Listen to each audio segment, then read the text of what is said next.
Existe uma pessoa em sua vida que te fez mal. Talvez anos atrás, talvez ontem. Você pode inclusive não falar mais com ela. Pode ter cortado o contato. Pode ter seguido em frente. Mas de madrugada, quando o silêncio aperta, você ainda refaz a cena. Revive o que ela disse, o que você devia ter respondido, o que ela não merecia. E aqui está a pergunta que ninguém te faz. Enquanto você relembra essa cena pela 10ª vez essa semana, onde está a outra pessoa? Provavelmente dormindo. Nietzsche chamou isso de ressentimento, e ele disse que é o maior veneno que um ser humano pode ingerir, não porque machuca os outros, mas porque devora em silêncio quem o carrega. Hoje eu vou te mostrar exatamente como esse veneno funciona dentro de você, de onde ele vem, e o que Nietzsche descobriu que pode te libertar antes que ele te consuma por completo. Mas antes de chegar à saída, porque existe uma saída e eu vou te dar ela hoje, preciso te mostrar algo que vai mudar a forma como você enxerga a mágoa que guarda. Algo que Nietzsche identificou no século XIX e que a neurociência moderna confirmou apenas décadas depois. Fique até o final. O que vem a seguir pode ser desconfortável, mas desconforto que liberta vale mais do que conforto que aprisiona. Friedrich Nietzsche não era um filósofo de Torre de Marfim. Era um homem doente, solitário, rejeitado pela academia e pela mulher que amava. Sabia o que era carregar peso. E foi a partir dessa dor vivida que ele cunhou um dos conceitos mais poderosos da filosofia ocidental. Em Genealogia da Moral, Nietzsche descreve o ressentimento. Ele usava a palavra em francês, ressentiment, não como emoção passageira, mas como modo de existência. Uma forma de se relacionar com um mundo onde o sofrimento passado se torna a identidade presente. O homem do ressentimento não sabe reagir, ele só sabe remoer. Para Nietzsche, existem dois tipos fundamentais de pessoas: o tipo ativo, que sente, reage, age e segue em frente, e o tipo reativo, que sente, fica preso na sensação e constrói sua identidade em torno dela. O homem do ressentimento pertence ao segundo tipo.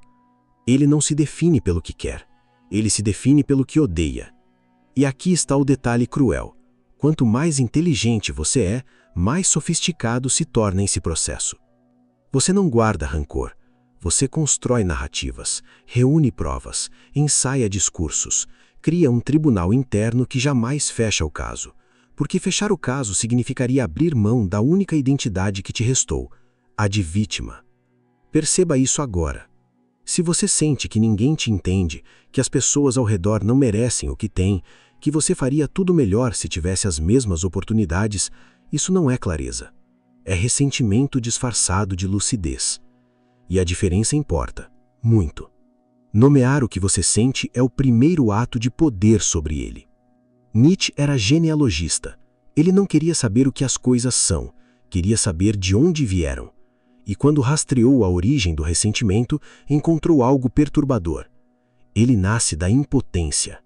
Quando somos feridos e não podemos reagir, por medo, por dependência, por diferença de poder, a energia que deveria virar ação não tem para onde ir. Então ela vira para dentro, se transforma em ruminação, em julgamento, em construção de superioridade moral. Eu sou melhor do que ele. Pelo menos eu nunca faria isso. Essa é a jogada do ressentimento. Ele transforma a fraqueza em virtude, a passividade em nobreza, a incapacidade de agir em superioridade ética. E isso é devastador, porque parece bem, parece certo, parece justo. Lembro de uma fase da minha vida em que construí um caso perfeito contra alguém que me havia traído.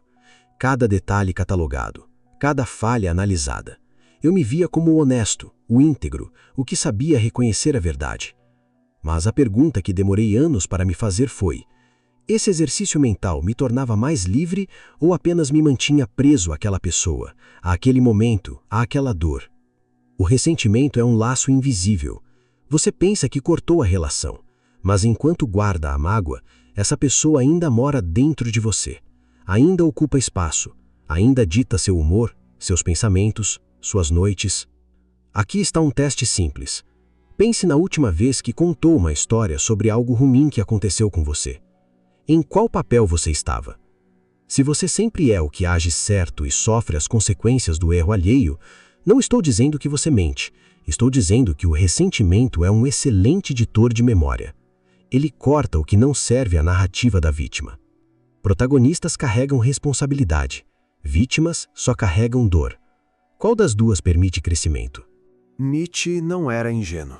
Ele não pregava o perdão fácil, a resignação espiritual ou o deixa pra lá que mais parece anestesia do que cura. Ele era duro. E por isso a solução que propunha também é dura. O oposto do ressentimento para Nietzsche não é a paz, é a criação. É o que ele chamava de vontade de potência, a capacidade de transformar experiência em força criativa, em direção, em movimento. O tipo ativo não perdoa no sentido sentimental. Ele simplesmente não tem tempo para remoer. Está ocupado demais construindo. A pergunta que liberta não é o que fizeram comigo. A pergunta que liberta é: o que faço com o que me fizeram? Há uma diferença radical entre processar dor e morar nela. Processar é sentir, entender, integrar e seguir. Morar é decorar o ambiente, receber visitas, construir uma identidade em torno daquele cômodo.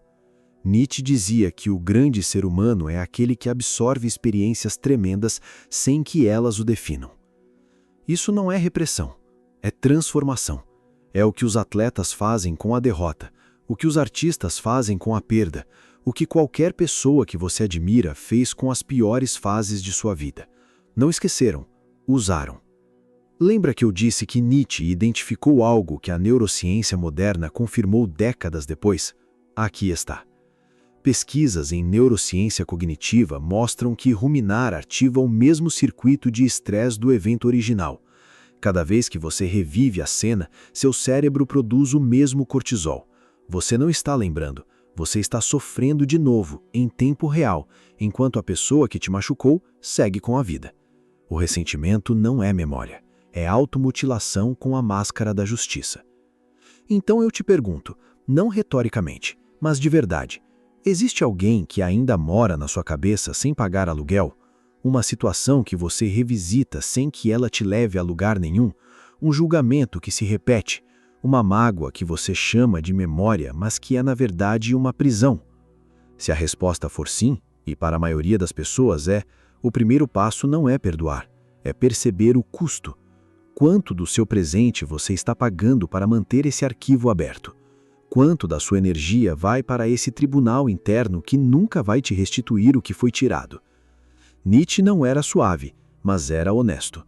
E a honestidade que ele oferecia era esta: você pode carregar o peso do que fizeram com você para sempre, ou pode usá-lo como combustível para se tornar algo que aquela situação nunca conseguiria te destruir. A escolha é sua, e começa agora. Nos comentários, uma pergunta. Qual foi o momento em que você percebeu que estava carregando um ressentimento que só te prejudicava?